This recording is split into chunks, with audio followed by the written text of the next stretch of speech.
Hidayah memang bisa datang kapan saja dan pada siapa saja, termasuk pada mereka yang memiliki masa lalu yang kelam, niat yang kuat, serta kemauan keras untuk berubah lebih baik. Menjadikan mantan pembunuh, pecandu narkoba, dan pelaku kejahatan lainnya ini meninggalkan dunia hitam. Jalan Allah Subhanahu wa Ta'ala mereka pilih, dan hal tersebut adalah pilihan yang paling tepat dalam kehidupan orang-orang yang telah bertaubat ini.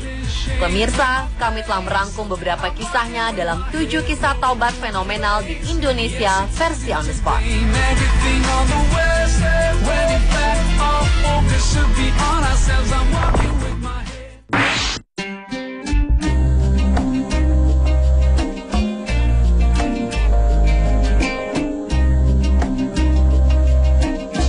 Kisah taubat yang pertama adalah Farhan. Kisah kelam pria berusia 43 tahun ini sebetulnya sudah dimulai sejak masih remaja.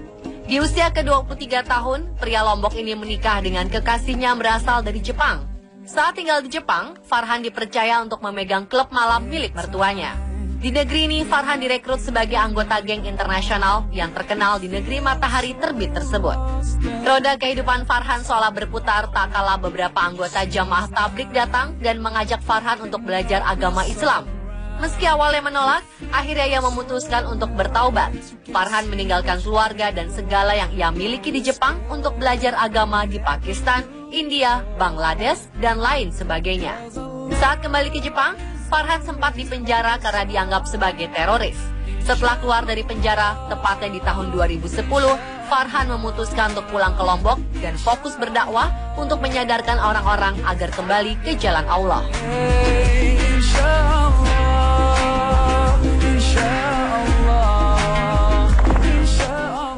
Detik waktu terus berjalan, berhias gelap dan terang. Selanjutnya adalah kisah taubat seorang pria yang memilih disapa Condro. Kehidupan kelam pria asal Yogyakarta ini diawali pada tahun 1998 silam. Condro yang memang sejak kecil mendalami seni bela diri ini menjadi tukang pukul karena keadaan. Honor jutaan rupiah berhasil masuk ke kantongnya. Berita Condro sebagai orang bayaran pun tersebar di kalangan tertentu. Setelah 4 tahun menggeluti dunia pembunuh bayaran, tepatnya tahun 2012, pria ini merasakan kekosongan yang luar biasa. Ia pun mengaku rindu akan masjid dan memutuskan untuk pergi sholat Jumat, hal yang telah lama ia tinggalkan. Saat itulah ia merasa terketuk hatinya untuk bertaubat. Pak Condro pun meninggalkan lingkungan tempat tinggalnya dan mengganti nomor teleponnya agar tidak bisa dihubungi oleh rekan dan juga orang yang berniat untuk memakai jasanya. Pak Condro pun kini telah benar-benar meninggalkan dunia hitam. Namun cinta dalam jiwa.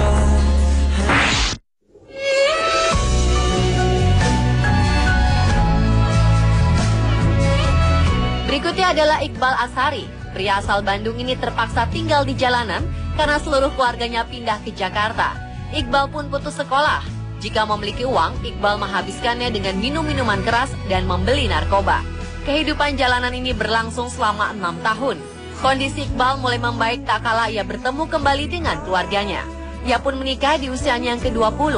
Namun kala itu, Iqbal belum bisa melepaskan diri dari jeratan obat-obatan terlarang. Titik balik Iqbal dimulai saat Iqbal mengalami overdosis dan sakit selama 4 bulan. Selama sakit tersebut, ia mengaku selalu mendapat mimpi-mimpi yang tak biasa. Setelah membaik, Iqbal pun mulai ikut pengajian, melaksanakan sholat, dan kewajiban umat muslim lainnya. Kini Iqbal bekerja di sebuah pesantren di Bandung dan memiliki sebuah toko elektronik. Terbayang satu wajah baru dengan hitam kelam malam dalam sepi rindu. Selanjutnya adalah Randy Rahman Daniel. Pria yang pernah masuk pesantren saat masih SMP ini merupakan seorang pemain judi. Pada tahun 1995, Randy bertolak ke Melbourne untuk kuliah. Namun sayang, uang kuliah ia pakai untuk berjudi sehingga ia harus berhenti. Meski untuk bertahan hidup, ia harus banting tulang dengan bekerja di sebuah restoran. Namun hal tersebut tak membuat Randy melupakan judi. Randy pun jatuh bangun membangun bisnis restoran sambil terus berjudi. Hingga pada tahun 2009, Randy memilih untuk kembali ke Indonesia. Bali menjadi pilihannya untuk menetap dan kembali membuka bisnis restoran. Hidayah datang saat Randy mengantarkan salah seorang kawannya pergi ke masjid. Dia pun merasa seperti orang baru. Kini Randy beralih menjadi pengusaha sambil terus belajar agama dan berdakwah. Allah ya Rahim, subhanallah wa bihamdihi, subhanallah.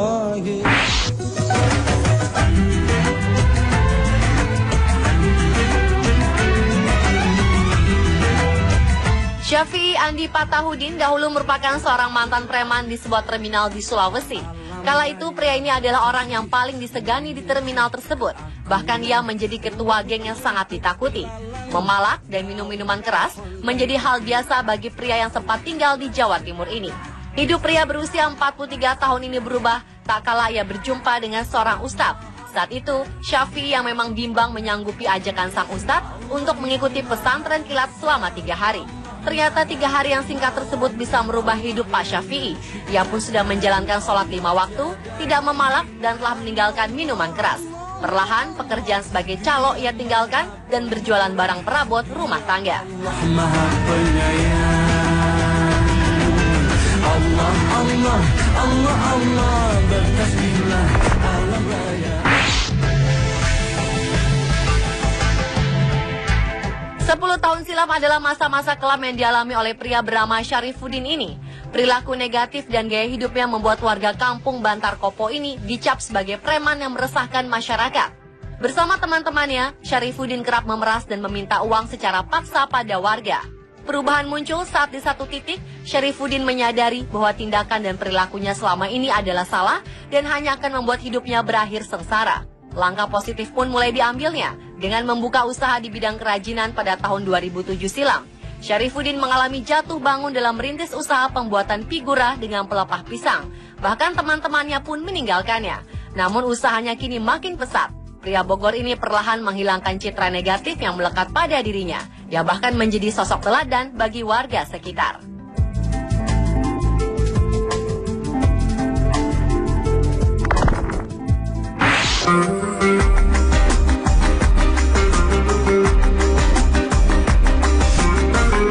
Mujahidin, pria Ambon ini dahulu merupakan anggota sebuah geng yang sangat sering terlibat perkelahian.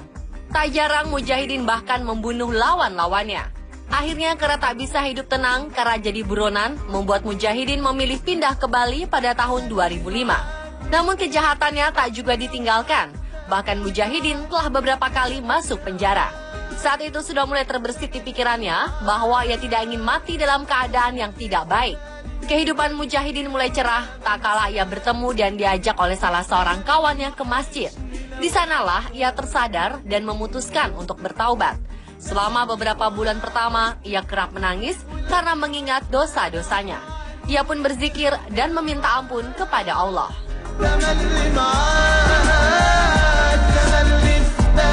Pemirsa, itulah ke-7 kisah taubat fenomenal di Indonesia versi On The Spot.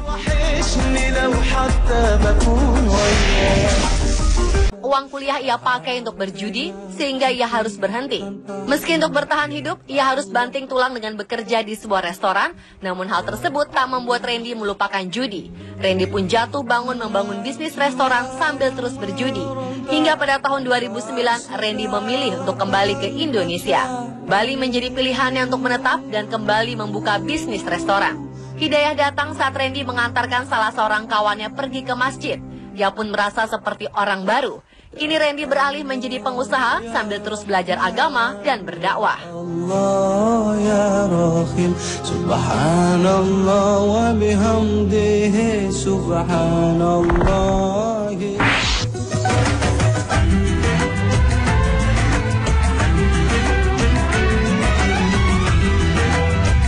Syafi'i Andi Patahudin dahulu merupakan seorang mantan preman di sebuah terminal di Sulawesi.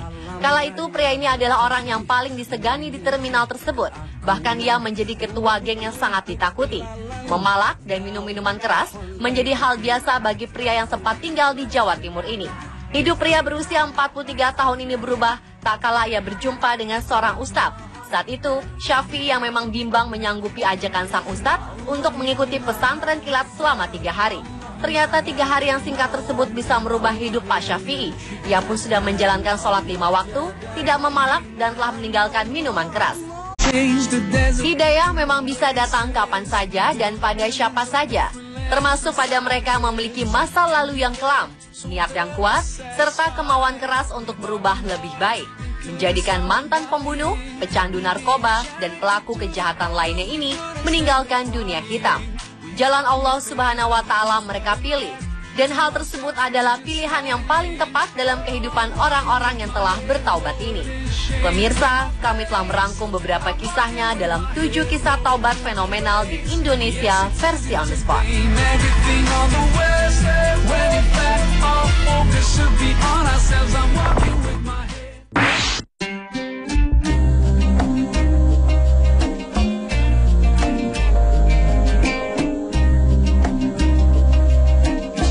Kisah taubat yang pertama adalah Farhan. Kisah kelam pria berusia 43 tahun ini sebetulnya sudah dimulai sejak masih remaja.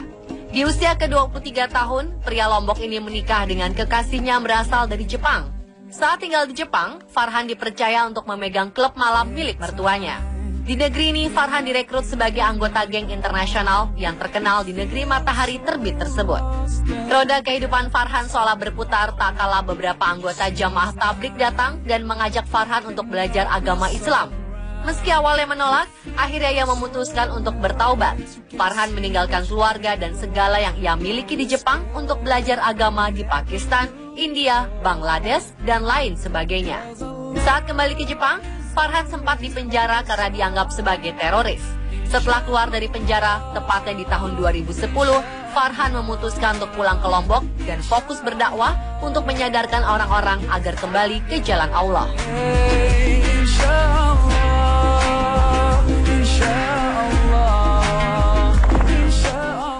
Detik waktu terus berjalan, berhias gelap dan terang. Selanjutnya adalah kisah taubat seorang pria yang memilih disapa Condro. Kehidupan kelam pria asal Yogyakarta ini diawali pada tahun 1998 silam. Condro yang memang sejak kecil mendalami seni bela diri ini menjadi tukang pukul karena keadaan. Honor jutaan rupiah berhasil masuk ke kantongnya. Berita Condro sebagai orang bayaran pun tersebar di kalangan tertentu. Setelah 4 tahun menggeluti dunia pembunuh bayaran, tepatnya tahun 2012, pria ini merasakan kekosongan yang luar biasa. Ia pun mengaku rindu akan masjid dan memutuskan untuk pergi sholat Jumat, hal yang telah lama ia tinggalkan. Saat itulah ia merasa terketuk hatinya untuk bertaubat. Pak Condro pun meninggalkan lingkungan tempat tinggalnya dan mengganti nomor teleponnya agar tidak bisa dihubungi oleh rekan dan juga orang yang berniat untuk memakai jasanya. Pak Condro pun kini telah benar-benar meninggalkan dunia hitam. Namun cinta dalam jiwa.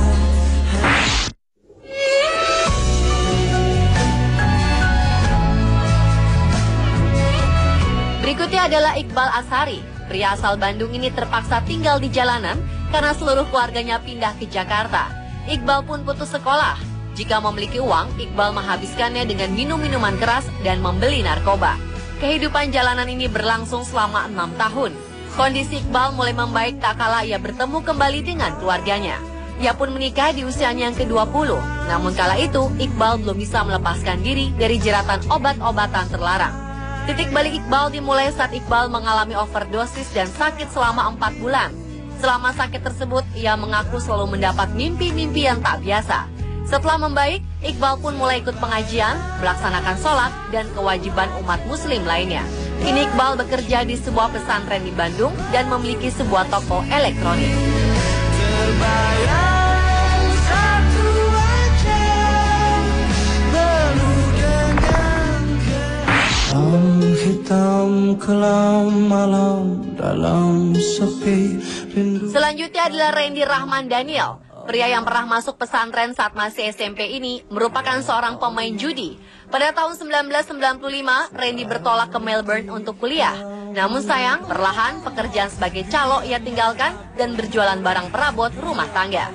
Maha penyayang. Allah, Allah, Allah, Allah, bertasbihlah alam raya.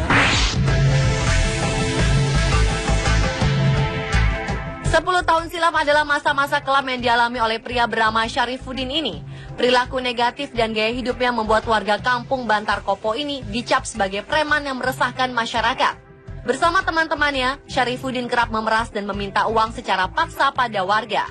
Perubahan muncul saat di satu titik, Syarifuddin menyadari bahwa tindakan dan perilakunya selama ini adalah salah dan hanya akan membuat hidupnya berakhir sengsara. Langkah positif pun mulai diambilnya dengan membuka usaha di bidang kerajinan pada tahun 2007 silam.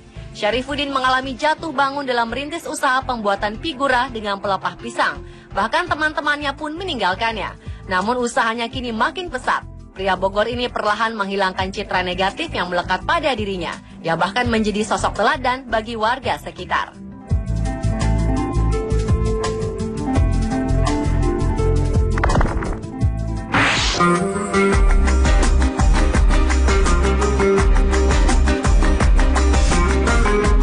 Mujahidin, pria Ambon ini dahulu merupakan anggota sebuah geng yang sangat sering terlibat perkelahian. Tak jarang Mujahidin bahkan membunuh lawan-lawannya.